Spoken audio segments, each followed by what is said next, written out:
recuperadas na Fundação Casa, né? Porque no momento de pandemia, a gente imagina que não podemos ter as pessoas visitando os seus parentes, e geralmente menores de idade, geralmente não, são menores de idade, alguns que completam 18 anos, né? Tá gravando aí? Serginho, já tá tudo certo? Então tá bom. São 11h04 e com muito prazer que eu recebo aqui no programa hoje o secretário de Justiça, o Fernando José da Costa, filho, neto de advogado, estudou na USP? Na USP e também foi para a Itália estudar. Primeiramente, bom dia. Bom dia, Adriano Pinheiro, bom dia nossas amigas ouvintes, nossos amigos da Rádio Atibaia, essa região que eu tanto gosto. Inclusive tem uma casa aqui entre Itatiba e Bragança Paulista. Opa. Gosto muito aqui da região.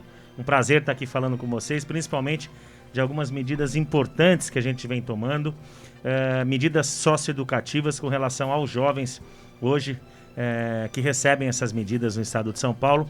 E já deixo aqui registrada a preocupação do nosso governador João Dória, do vice-governador Rodrigo Garcia, com esses jovens e com essas medidas a eles implantadas. Então, nós conseguimos verba para a reestruturação de toda a Fundação Casa, de todos os 124 centros da Fundação Casa. Então, todas as unidades terão obra, terão reforma, terão pintura, bem como terão um investimento na inclusão digital.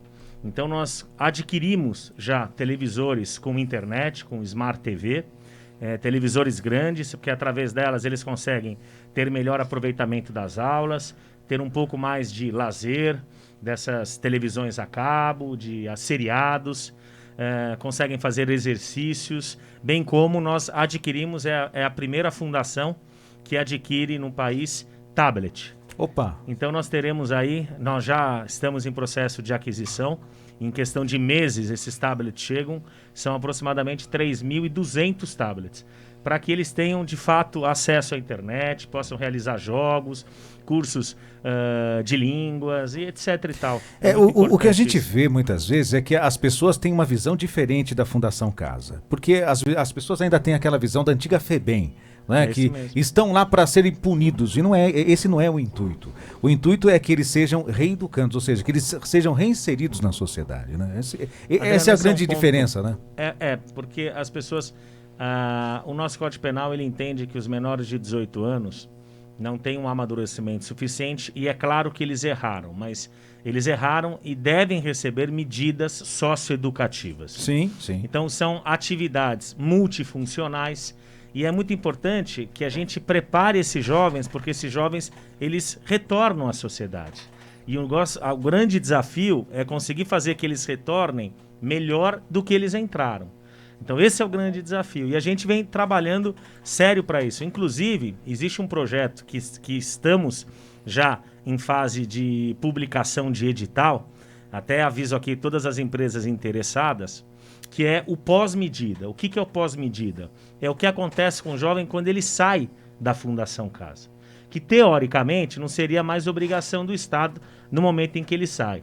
Mas alguns registros apontam que daqueles jovens que reincidem, que praticam um novo ato infracional depois que saem, metade faz isso nos primeiros 6 meses. Ou seja, 50% dos que reincidem praticam esse ato infracional novamente nos primeiros 6 meses. É um número muito significativo. Então, o que o Estado de São Paulo está fazendo? Nós estamos contratando uma empresa, iremos contratar uma empresa que fará uma preparação para esses jovens no período que eles estão para sair da Fundação Casa e o acompanhamento dele nos pós 6 meses da saída. E por quê? Porque o grande motivo que eles reincidem é falta de trabalho, falta de capacitação. Acho que como a maioria dos incidentes, né? Falta de orientação psicossocial. Então é esse trabalho que vai ser feito. Então nesse período aí, inclusive de 1 ano, há uma saída de aproximadamente, nós temos hoje 5.200 jovens nos centros da Fundação Casa. nessa saída, eles giram aproximadamente 7.500 jovens. Então, todos esses jovens, essa é uma meta do governador João Dória, é uma meta minha à frente da Fundação Casa, de que nós possamos dar para eles esse serviço de capacitação, de orientação e de empregabilidade. Porque se a gente conseguir trabalhar para eles conseguirem um emprego, conseguirem uma orientação, que muitas vezes... É uma sequência natural, né? Eles não têm essa orientação familiar. Isso, sem dúvida nenhuma, vai diminuir a quantidade de nova prática de ato infracional. E acho que o principal motivo que a gente está aqui é diminuição da pandemia, diminuição das contaminações, das internações e das mortes. Então, em razão disso, nós retornamos às visitas presenciais dos familiares, que é muito importante o contato com a família.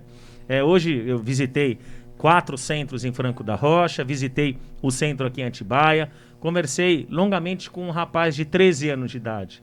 Então, quer dizer, são meninos muito jovens que infelizmente erraram e que o contato com a família, claro que as visitas online foram criadas na pandemia e vieram para ficar. Mas a visita presencial, aquele contato com os familiares é muito importante. Então, respeitando as medidas de contenção, uso de máscara, medição de temperatura, distanciamento de 1 metro, um familiar por vez, a cada 15 dias. Mas, se Deus quiser, a partir de agosto, nós teremos uma nova fase aí de transição. O governador já vem falando publicamente que vai conseguir diminuir essas medidas de contenção e, claro, com isso a gente pretende aumentar a quantidade de visitas presenciais e também voltamos o PAR, que é o Programa de Assistência Religiosa. É muito importante esse trabalho social que as entidades religiosas realizam. Eu sou um defensor desses trabalhos, eu falo bastante com essas entidades e a Fundação ela está sempre aberta para esse tipo de atividade. A gente sabe que não só na Fundação Casa, mas nos presídios, a religião é um ponto muito importante e um caminho para essas pessoas seguirem um caminho correto, um caminho sem aí a prática de crimes. Então isso também já foi retornado, também respeitando algumas regras, são só 2 pessoas, com até 15 jovens por sessão, porque a grande preocupação é que não tenhamos os jovens contaminados, nem os servidores.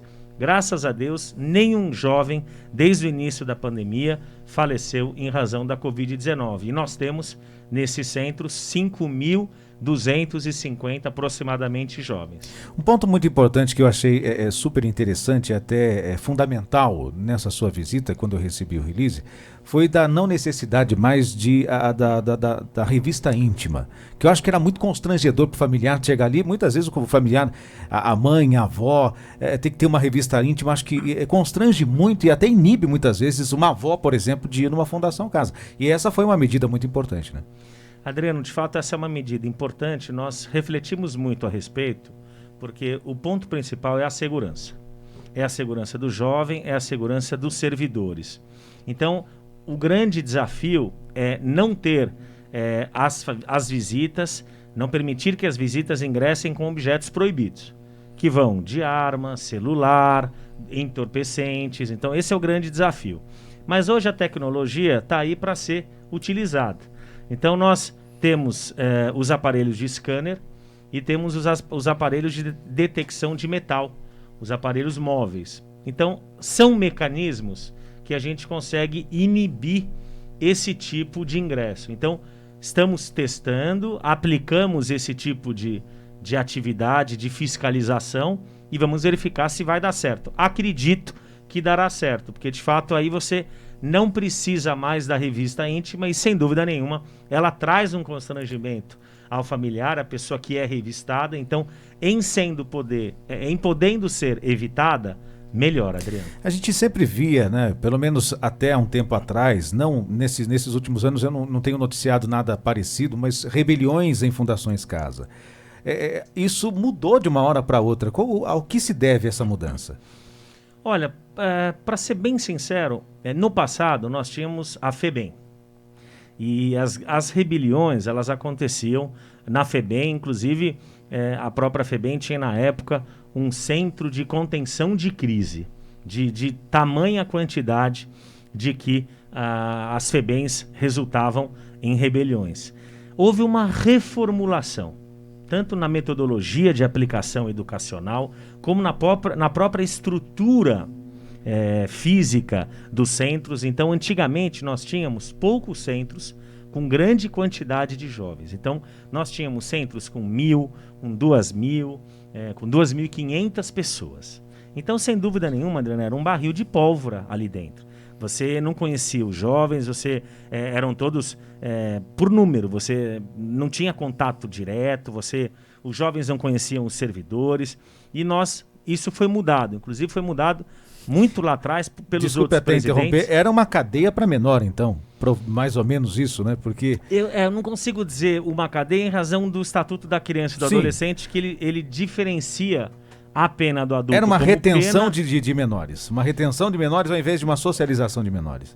Digamos que não se aplicava o ECA como deveria ser aplicado. Sim. E hoje, os centros, eles têm uma quantidade de jovens muito menor. Vamos dar um exemplo aqui, por exemplo, de Atibaia. Atibaia tem uma capacitação de aproximadamente 56 jovens, 56, e tem 44. Então, quando você tem 44 jovens, todos os servidores conhecem a vida do jovem, conhecem os familiares do jovem, sabe o nome do jovem, o jovem sabe o nome do servidor. Então isso cria uma convivência saudável, uma convivência harmônica. Isso, inclusive, melhora o convívio, não estimula protestos, rebeliões, principalmente, e eu posso dizer, nessa gestão do governador João Dória, e eu aqui posso falar isso com propriedade, como presidente da Fundação Casa, de que é uma gestão que faz, é uma gestão que realiza. Então, todos os desejos dos jovens a gente vem realizando, os desejos dos servidores a gente vem realizando. Então, quer dizer, não há de fato nem motivo que possa possibilitar eventuais rebeliões. Então, é uma somatória de fatores, né, de uma gestão presente, de uma gestão participativa, de uma gestão que atende os pleitos na medida do possível, repetindo, com centros menores. Nós não temos hoje uma ocupação máxima, inclusive, até por questão de responsabilidade com o dinheiro público, nós estamos suspendendo e fechando alguns centros. Né? Porque antigamente nós chegamos a ter uma... Essa é uma pergunta que chegou aqui. Uma senhora chama Margarida, ela mora na cidade de Socorro, falou que o neto dela, e a audiência que graças a Deus cada vez aumenta, ela falou que o neto dela estava na Fundação Casa de Bragança Paulista. Em agosto do ano passado ela foi fechada e que agora é muito difícil de a família visitar o neto, se não tem a possibilidade de voltar ou reativar a Fundação Casa de Bragança Paulista. Tá, eu queria mandar um abraço para ela. Amo Socorro, passei muito a minha infância em Socorro. Eu tinha uma tia-avó. Mora lá? Moro lá. Eu tinha uma tia-avó, Judite Vilela, que era de Socorro. Fui muito para Socorro ali no clube, joguei muito basquete ali. No Clube 15? No Clube 15 ali. E, infelizmente, a gente tem que priorizar o respeito ao dinheiro público. Então, aproximadamente em vamos falar de 2015, nós tínhamos 11 mil servidores e tínhamos uma gestão compartilhada, contratamos ONGs para colaborar com os serviços, que davam aproximadamente mais 500 servidores, e tínhamos aproximadamente 10 mil jovens. E tínhamos ali vários outros centros. Então nós tínhamos, eu vou errar o número, mas pelo menos uns 15 centros a mais nós tínhamos. Essa população, Adriano, ela, graças a Deus, foi diminuída significativamente. Hoje nós temos 5.200. Então nós saímos de 10 mil jovens para a metade, para 5 mil jovens. Então, a partir dali, você tem que tomar, como administrador público do dinheiro, algumas medidas. Quais são essas medidas? Como os centros, inclusive, não estão com ocupação máxima, pelo contrário, a média de ocupação dos centros hoje é de cerca de 70%. Então você acaba tendo que diminuir os centros para não jogar dinheiro no ralo, O dinheiro público tem que ser gasto com responsabilidade. Então, quais são os planos? A diminuição dos centros, para poder, repito, não jogar dinheiro fora, diminuição de servidores. Nós encerramos essas gestões compartilhadas, porque não tinha sentido. Enquanto eu tinha 11 mil servidores e 10 mil jovens, eu precisava contratar. Hoje eu tenho 5 mil jovens, eu não preciso mais contratar. Então nós encerramos os casos de gestão compartilhada, que são aproximadamente esses 500 servidores. Fizemos um programa de demissão estimulado, incentivado, que teve a adesão de aproximadamente 500 servidores. Então a gente vem fazendo a lição de casa e com isso a gente consegue ter dinheiro para gastar com qualidade. Então é em razão desse gasto com qualidade que a gente está reformando os centros, reformando as quadras, analisando bem a alimentação dos jovens, comprando televisão com internet, melhorando a internet local, comprando tablet, investindo na educação, investindo na inclusão digital desses jovens. E claro, infelizmente, como você diminui a quantidade de centros no estado de São Paulo, algumas vezes as pessoas acabam tendo uma distância um pouco maior para realizar a visita desses jovens. Agora, além da visita presencial que voltou agora, nós temos a visita online, que pode ser feita semanalmente por uma, por duas, por toda a família, que também ajuda essas pessoas que têm mais distância. Mas encurta o distanciamento, né? Ele encurta o distanciamento, mas a gente não consegue aumentar as unidades em razão de custo, Adriano. Essa unidade de Bragança, ela era prédio alugado, prédio próprio? Se lembra alguma coisa disso ou não? Era próprio. Então a gente suspendeu as atividades. O primeiro ato é suspender, e aí a gente vai analisando, e o segundo ato é encerrar mesmo, né? Quem sabe futuramente ali não vire um centro continuado de capacitação de jovens, por exemplo, né? O jovem sai da Fundação Casa e continua se qualificando. Ser um futuro, um outro prédio pode abrigar uma outra coisa que até pode ser de uso dos próprios jovens da Fundação Casa, mas isso é coisa de se estudar futuramente. A gente, claro, o primeiro passo é sempre a suspensão, que a gente já reduz significativamente o custo.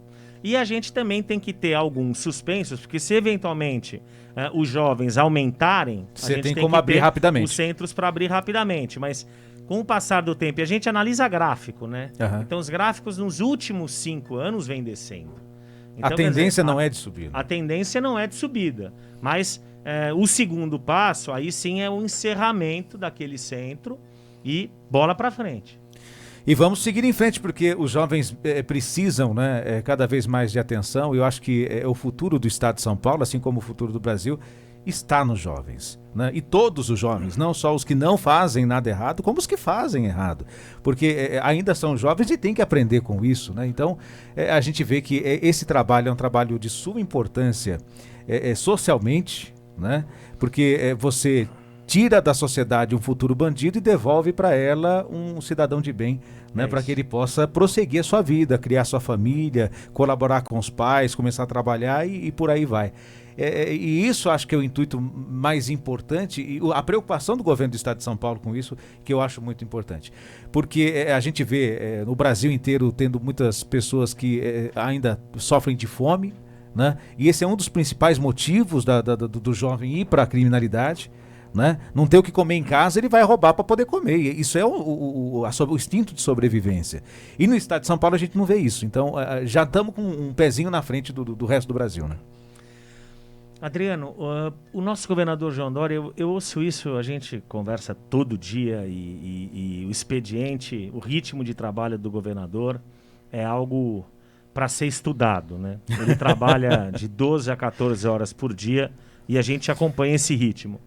E ele tem uma preocupação muito intensa com a população, com a defesa dos direitos humanos e principalmente com a ajuda do Estado para quem precisa. Tanto é que essa é uma gestão única no sentido do governo, do gestor público, tirar dinheiro do setor privado para levar para o setor público. Você está acostumado a ver o contrário. Sim. Né? Infelizmente você tem aí gestores que praticam medidas incorretas e que tiram do público e põem no privado dele. Esse governo é no contrário. Além de você não ter desonestidade, você não ter corrupção, você tem aí o setor privado incentivando o setor público. ele conseguiu mais de R$1 bilhão do setor privado para investir no combate à Covid-19. Então, eu senti com muito orgulho, eu recebi com muito orgulho o convite do governador João Dória, do vice-governador Rodrigo Garcia, para ser o secretário da Justiça e da Cidadania, que é o grande guardião dos direitos humanos, dos direitos à dignidade da pessoa humana, que pensa, que trabalha, que defende e que combate a discriminação. Então nós temos lá as coordenadorias que visam a defesa dos direitos humanos e esse combate à discriminação da população LGBT, do negro, do índio, da mulher, da liberdade religiosa através do nosso fórum interreligioso. E quando me veio o convite para ser secretário da Justiça, me veio também o convite para presidir a Fundação Casa. E como você bem disse, Adriano, como filho de advogado, filho de advogada, neto de advogado e de advogados criminalistas. Meu pai era advogado criminalista, eu sou advogado criminalista. Então fiz aí o mestrado, fiz doutorado em Direito Penal, tenho alguns livros publicados em Direito Penal. Então, assim, poder presidir a Fundação Casa, poder colaborar como servidor público para a melhora, para a aplicação das medidas do Estatuto da Criança e do Adolescente, para mim é uma satisfação inestimável. Eu estou muito realizado à frente da Fundação Casa, muito realizado como secretário da Justiça e quero, no dia 31 de dezembro de 2022, sair como entrei, pela porta da frente, tendo realizado, porque esse é um governo, não é um governo, o governador Dória fala muito isso, não é um governo de promessa não, Adriano, é um governo de resultado, é um governo de gestão, é um governo que entrega. Então essa verba que nós conseguimos com o governador para investir na Fundação Casa é para agora. Então nós é para já. As reformas já estão iniciadas, tem uma programação para esse ano. Claro que se tem a pintura, mas você tem que começar primeiro com a reforma hidráulica. Se está descascando, tem que dar uma arrumada na parede elétrica, e tal. Tem toda uma sequência, né? Tem toda uma sequência, mas todos os centros, eu repito, terão a sua reforma, terão essa inclusão digital. Então, assim, entregaremos a Fundação Casa muito, muito melhor do que ela entrou. Esses dias eu vi uma preocupação do deputado Edmir Chedid no Facebook. Ele estava dizendo que uma em cada 10 mulheres, alguma coisa assim, está pedindo proteção nesse período de pandemia. Isso também é uma preocupação muito grande na questão de justiça, né? Porque muitos homens estão entrando aí no desespero, na loucura e batendo em mulher, matando mulher. Está complicada a situação também, né, secretário? Muito bem colocado pelo deputado. Mando um abraço aqui ao deputado. E há, de fato, uma preocupação do nosso governador e do governo com relação à mulher e à violência doméstica. E inúmeras medidas já foram tomadas e estão sendo tomadas. E eu vou falar algumas aqui para vocês. Hoje nós temos 138 DDMs no estado de São Paulo, que são as delegacias da mulher. Que é a delegacia que tem uma escrivã mulher, uma investigadora mulher, uma delegada mulher. Então, que está apta a receber a mulher vítima de violência doméstica, que será bem tratada, que será ela explicada os seus direitos, as suas medidas protetivas que o Poder Judiciário vem tomando e tomando rapidamente. O projeto do governador, e é promessa de campanha que será cumprida, é do Estado ter 150 delegacias da mulher. E terá. Essas 150 delegacias, ou as 138, representam hoje 40% de todas as DDMs do Brasil. Então nós temos uma população que representa aproximadamente 20% da população brasileira, mas temos aproximadamente 40% de todas as delegacias da mulher. O governador também criou a Delegacia da Mulher online. Então as mulheres de qualquer lugar podem fazer o seu registro de violência doméstica para que o Estado possa agir. E também aumentou de 2 para 10 as delegacias da mulher abertas 24 horas por dia. Criou um aplicativo que chama SOS Mulher.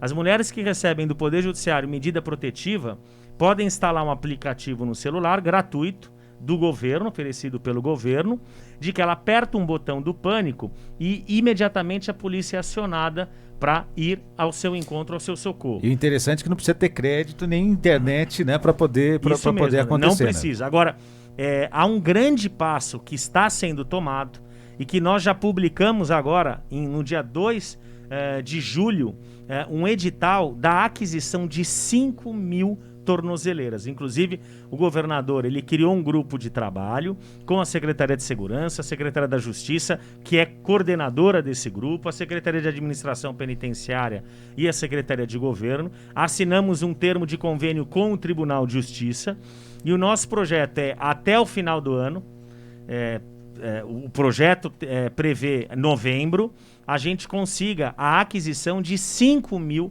tornozeleiras eletrônicas destinadas ao Poder Judiciário para os casos de violência doméstica e de 5.000 aparelhinhos sonoros que ficarão em poder da mulher e que, além também do botão do pânico, eles acionam, eles tocam o sinal sonoro caso o agressor invada aquele perímetro de proteção. Porque dentro da medida protetiva que o juiz determina... Se o cara tiver com o celular e chegou perto 100, 200 metros... Tornozeleira eletrônica, ele vai estar usando a tornozeleira.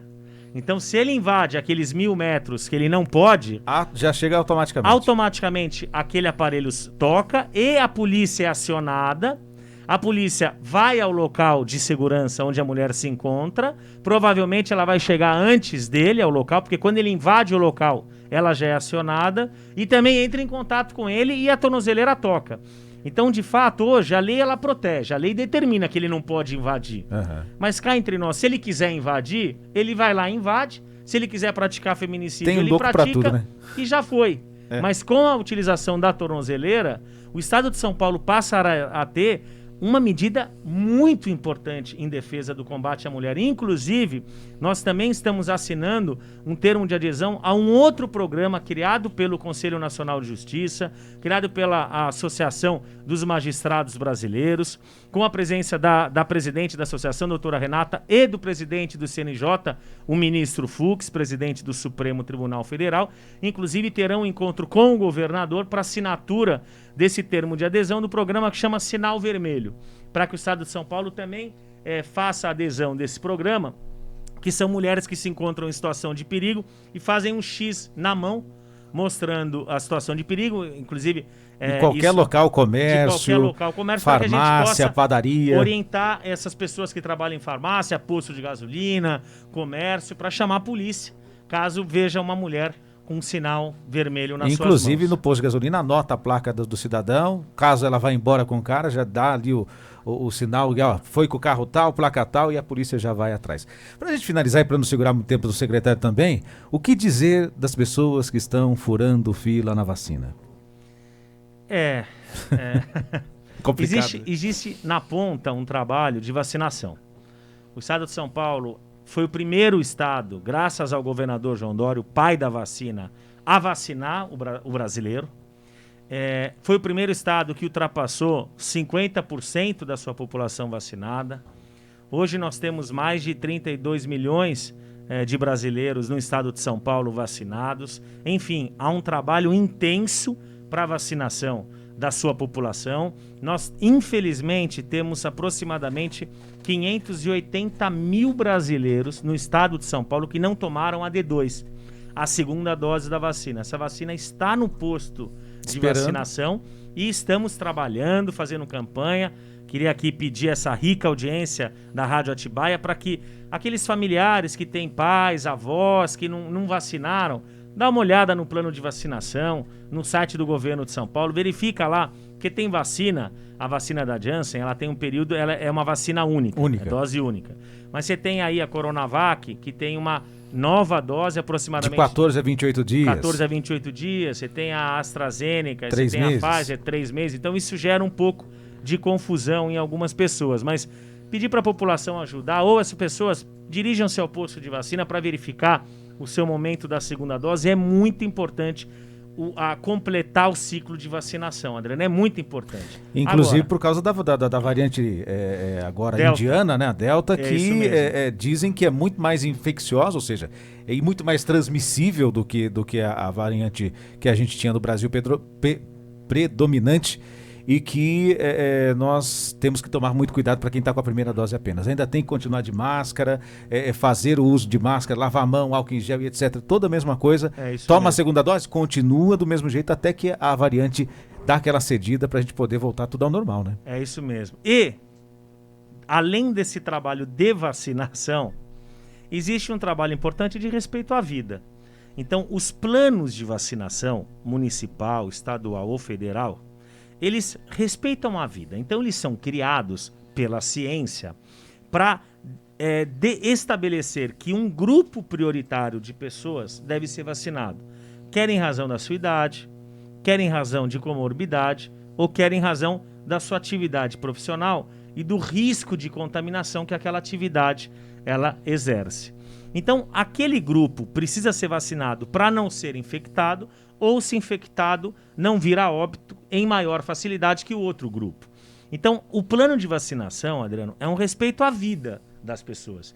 É por isso que os médicos foram vacinados na frente de outros tipos de profissionais. Enfermeiros. É por isso que os enfermeiros, profissionais da saúde. É por isso que as pessoas com mais idade são vacinadas as pessoas com menos idade, porque tem mais saúde. Quem tem comorbidade é vacinado na frente de quem não tem comorbidade. E, infelizmente, existem algumas pessoas que furam essa fila da vacinação. Ou elas antecipam o seu momento de vacinação, ou elas fazem a revacinação. As pessoas ainda não têm nenhum plano de vacinação que determina a revacinação. Vai ter. Ano que vem isso começa. Mas ainda não tem. Então as pessoas vão num posto, elas se aproveitam, porque alguns postos, nós temos uma plataforma que é o Vacivida, e que mostra ali online a vacina que você tomou, o dia que você tomou, se você não tomou vacina. E muitas vezes, até para evitar aglomeração, quando os postos de vacinação estão cheios, as pessoas acreditam nas outras pessoas que dizem que não foram vacinadas, preenchem ali a mão o nome, a vacina que está tomando e depois vão no sistema e cadastram a vacina. E quando vai cadastrar já tem a vacina tomada. Quando vai ver que já tomou. Então esses casos estão sendo direcionados a gente. O estado de São Paulo foi o primeiro estado que criou uma legislação estadual que pune o fura-fila da vacina com pena de aproximadamente R$ 1.500 a R$ 100 mil, que é aplicada a quem fura a fila e o servidor que aplica a vacina sabendo que aquela pessoa não deveria tomar vacina. Tem uma exceção, que é aquele caso, ele está lá com uma ampola, com 10 doses, só tem 8 pessoas naquele grupo que deveria tomar. Para não jogar fora... Seria a xepa, né? A hora da xepa. É isso mesmo, Adriano, a xepa. Então, na xepa, ele vai lá e vacina uma outra que não está no plano. Mas, salvo esses casos, não tem jeito. Ele tem que respeitar as pessoas que estão no grupo de prioridade. Por quê? Porque quando você tira uma vacina do braço de um grupo prioritário ali, de um grupo de respeito ao plano de vacinação, e você coloca uma outra pessoa que fura a fila, você tira a vacina de uma pessoa que deveria tomar naquele dia. E que pode morrer por causa disso, né? E que pode morrer. Então, assim, é um desrespeito à vida do próximo. Sim. Então, o Estado de São Paulo criou a legislação, a Assembleia Legislativa. Parabenizo aqui todos os deputados que fizeram essa legislação, e o governador, também atento ao tema, regulamentou através de um decreto, criou uma comissão especial, que tem a Secretaria da Justiça, que é a coordenadora dessa comissão, tem a Secretaria da Saúde e a Secretaria de Desenvolvimento Regional. Então, nós criamos já o regimento interno, estamos recebendo as denúncias, nós recebemos aproximadamente 165 denúncias, 100 denúncias ou não tinham elementos suficientes para a instauração de inquérito, de investigação, processo administrativo, ou foram anteriores à criação da lei, que foi em fevereiro. Então, essas 60, já iniciamos o processo administrativo, estamos intimando os averiguados para apresentar uma defesa, em respeito à defesa e ao contraditório e ampla defesa, e, posteriormente, a comissão se reúne para decidir se aplica a multa ou não. E, nos casos de aplicação de multa, estamos oficiando o Ministério Público para apurar a prática de crime. Você pode ter crime aí de falsificação de documento, quem usa um atestado médico falso, um RG falso para falar que tem uma idade ou uma comorbidade, bem como crime contra a saúde pública, quem está lá se revacinando, e no caso do servidor que vacinou pessoas desobedecendo o plano de vacinação, oficiando o seu superior hierárquico para abrir um processo administrativo que pode perder o emprego, né? Isso, até na exoneração. Tem alguns casos lá que chegaram de servidor que vacinou a sua família, vacinou os seus amigos, e aí não pode. Separando vacina, teve caso até de não aplicar a vacina, né? De não aplicar a vacina. Coloca ali, finge que está aplicando, não aplica, depois é complicado, né? Sabe que esse é um caso interessante, porque esse caso, ele pode eventualmente ser um crime contra a saúde pública, mas ele não é a infração administrativa do fura-fila. Sim, porque o fura-fila é vacinar em desrespeito ao plano de vacinação. Nesse caso, ele não está vacinando. Se ele não vacina ali, ele mente que vacinou e vacina numa outra pessoa, que essa furou finalidade, a fila da outra pessoa. Na outra pessoa, ele furou a fila, Adriano. Pois é. Secretário, obrigado por sua presença aqui no nosso programa. Não vou segurar o senhor mais tempo e leva o nosso abraço ao governador. E eu vejo que o estado de São Paulo, ele vai crescendo a cada dia, mesmo com a pandemia. O deputado Edmir Chedid, esses dias já anunciou também reforma em estradas aqui na região, na SP008, são 7 bilhões investidos em estradas. O governo não para de trabalhar e o senhor está dentro desse barco junto. Muito obrigado por sua presença. Eu agradeço mais uma vez, um abraço ao deputado Edmir. E outro ponto importante, você disse bem, Adriano, o estado de São Paulo vai investir esses 7 bilhões em infraestrutura e o governo federal há um investimento de 4 bilhões. E São Paulo não faz parte desse investimento. Ou seja, o estado de São Paulo tem mais investimento do que todo o Brasil nesse tema da infraestrutura. E o que é mais importante de dizer é que no estado de São Paulo, as empreiteiras que ganharem as licitações terão que contratar as pessoas da região da estrada, ou seja, a SP008, que liga Bragança até a cidade de Socorro, vai receber ali, juntamente com uma outra estrada, um pedacinho da SP095, 300 milhões de reais, 305, alguma coisa assim. Vai ter que contratar pessoas que moram em Bragança, que moram em Socorro, que moram em Piauzinho, que moram em Pedra Bela, que estão desempregados. Acho que esse é o principal fator, gerar o emprego, girar a economia da região que aquela estrada está e, é claro, recuperar aquela via. Muito importante. Obrigado mais uma vez. Imagina, um abraço, bom dia a todos e bom final de semana. Secretário de Justiça, Fernando José da Costa, conosco aqui nos 1480. Vou tomar um café com ele, a gente volta já. Não esquece de levar o abraço ao governador João Dória. São 11h40, a gente volta já.